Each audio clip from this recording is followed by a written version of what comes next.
Selamat malam, Ibu dan teman-teman. Baik, sebelum saya menjelaskan materi tentang dampak perkembangan pariwisata terhadap kondisi sosial ekonomi masyarakat di Pulau Nusa Lembongan Budi Santika, terlebih dahulu saya memperkenalkan nama saya Susi dari Prodi Kewirausahaan Angkatan 2019. Baik, saya akan menjelaskan sedikit tentang rangkuman. Yang pertama itu dampak ekonomi perkembangan pariwisata terhadap kondisi sosial ekonomi di mana masyarakat di Pulau Nusa Lembongan Budi Santika. Yang pertama itu dampak ekonominya. Nah, di mana dampak ekonomi yang mengacu pada perubahan pemasaran, pendapatan, lapangan pekerjaan, dan lainnya yang berasal dari kegiatan wisata. Secara umum, para wisata bertujuan untuk memperoleh manfaat ekonomi, di mana baik keuntungan industri wisata, pekerjaan bagi komunitas lokal, dan penerima bagi daerah objek wisata. Nah, para wisata ini memiliki peranan penting di mana karena kegiatan ini menciptakan lapangan pekerjaan di wilayah terpencil yang dimana yang pada awalnya hanya merasakan manfaat membangun ekonomi yang rendah dibandingkan wilayah lain yang lebih maju. Nah, Belinda 2013 menjelaskan bahwa dampak terhadap penerimaan devisa dan pendapatan pemerintah merupakan salah satu peningkatan perekonomian di daerah, di mana peningkatan perekonomian pariwisata terhadap perekonomian pariwisata yang pada dasarnya adalah melakukan perjalanan untuk tujuan dan maksud tertentu dalam memenuhi kebutuhan baik fisiologis maupun fisik.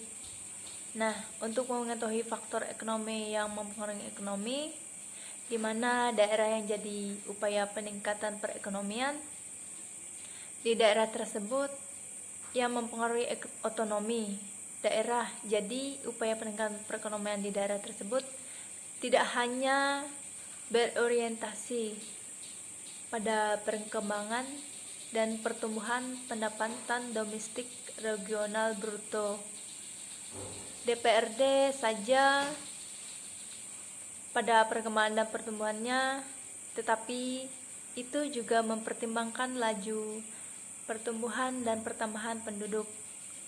Boli Dono dalam Targian 2004.44 mengatakan bahwa pertumbuhan ekonomi adalah proses output di mana kenaikan dalam output per kapita dan jangka panjang di masa presentase bertambah. Output haruslah lebih tinggi dari persentase pertambahan penduduk. Pemilik usaha merupakan dampak lanjutan di mana tinggi dari persentase pertambahan penduduk. Nah, pemilik usaha merupakan dampak lanjutan. Namun, jika industri yang memperoleh dampak langsung yang mendatangkan input dari luar lokasi, di mana wisata industri yang memperoleh dampak langsung. Nah, di mana wisata maka berputaran uang tidak menimbulkan dampak tidak langsung, tetapi suatu kebocoran ekonomi. Nah, economic leakage, kebocoran ekonomi wisata disebabkan oleh uang yang dimana yang dibelanjakan wisatawan setelah diterima orang-orang pada transaksi 1, 2, dan 3, dan seterusnya yang tidak dibelanjakan dan tidak memberi pengaruh pada kegiatan perekonomian setempat. Jadi, menurut Yoti 2008, terdapat beberapa bentuk ekonomi kebocoran. Ekonomi wisata itu antara lain: 1. Sebagian uang yang diterima ditabung saving. Nah, untuk keperluan berjaga-jaga, untuk kebutuhan di waktu yang akan datang. Nah, yang kedua itu ada sebagian uang yang diterima itu digunakan untuk melayani keperluan atau impor barang-barang di luar negeri. Nah, dan yang ketiga, ada sebagian uang itu yang dibayarkan kepada orang-orang. Nah, di sini yang selanjutnya di sini saya akan menjelaskan yaitu dampak ekonomi, lingkungan, dan budaya. Nah, seperti kemiskinan di daerah ini, yaitu di daerah ini diduga disebabkan oleh beberapa faktor yakini. Yang pertama yaitu faktor alam. Nah, kedua kawasan ini merupakan kawasan pesisir pantai yang dimana yang berhadapan langsung dengan gunung. Masyarakatnya memiliki mata pencarian sebagai buruh tani.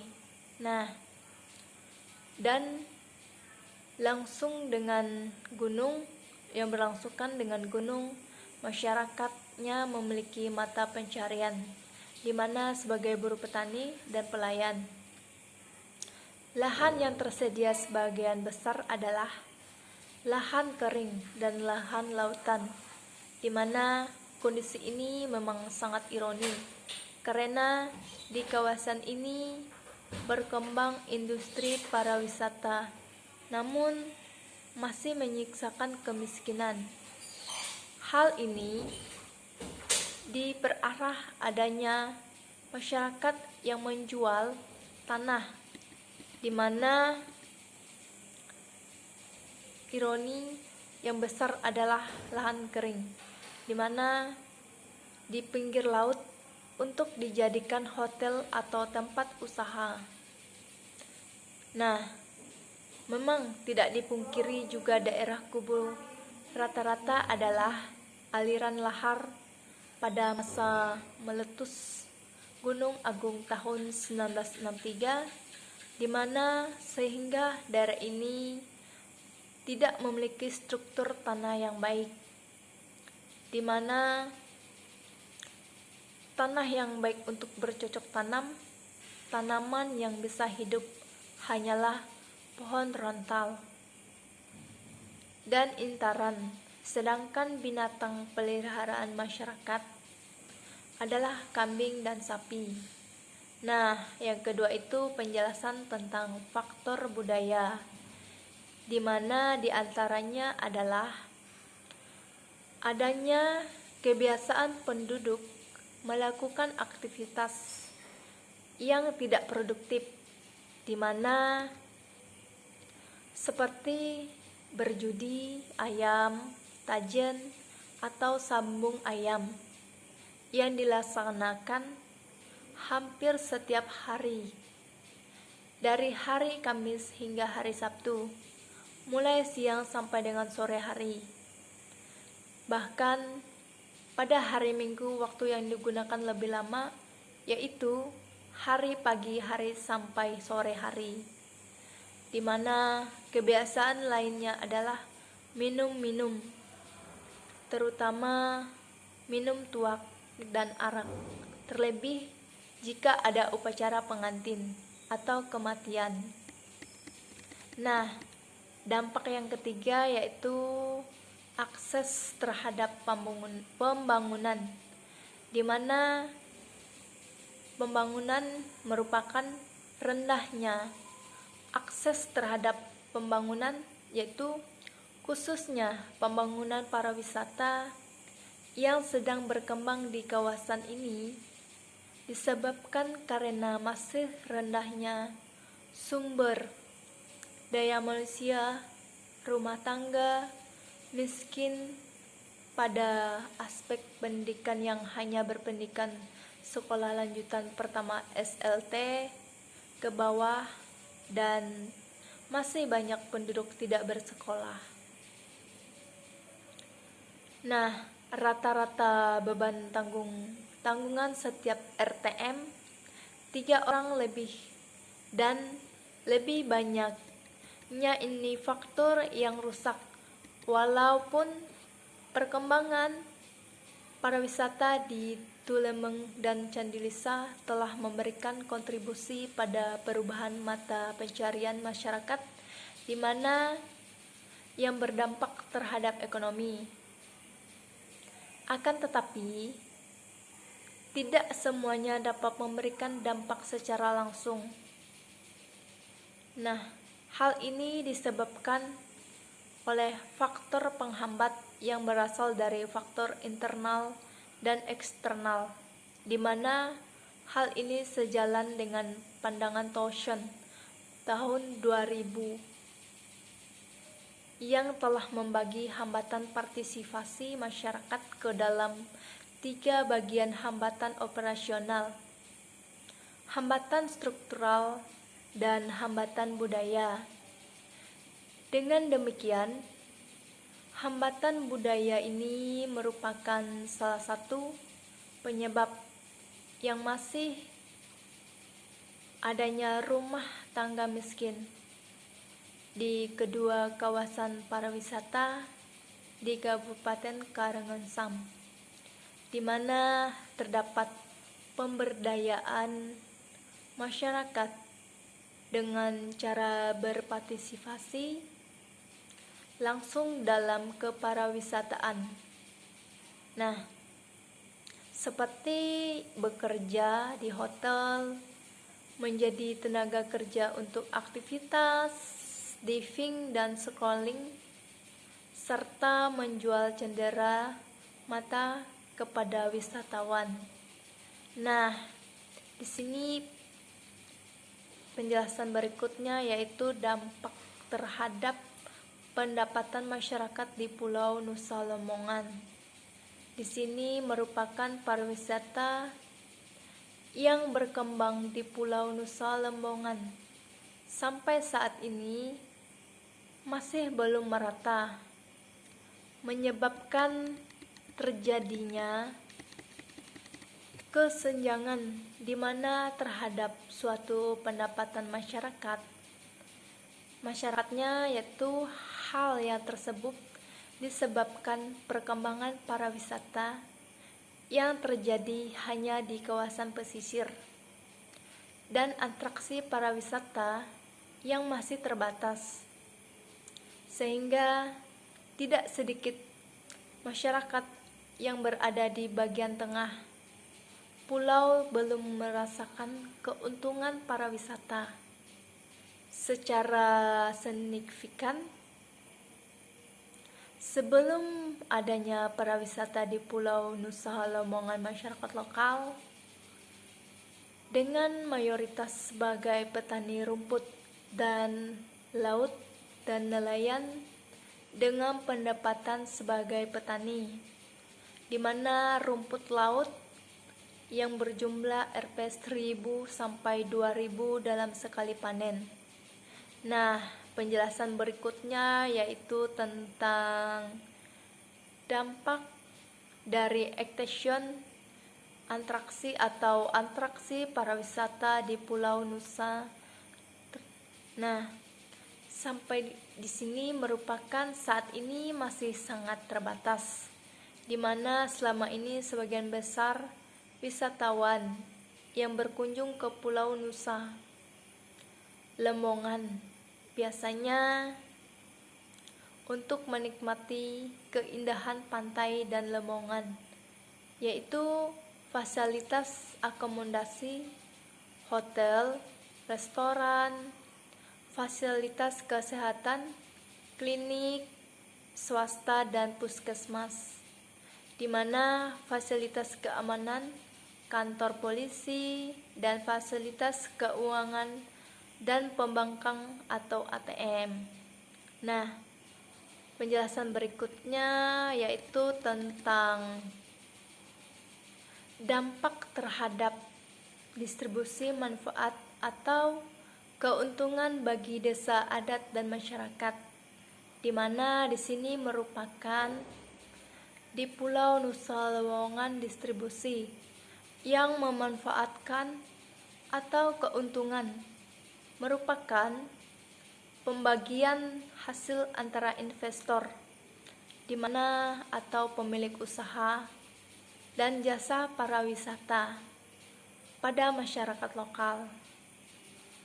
Nah, atau terhadap suatu daerah, di mana dalam objek pariwisata ini distribusi manfaat untuk keuntungan adalah pembagian pariwisata di daerah tersebut, di mana perkembangan dan pembangunan pariwisata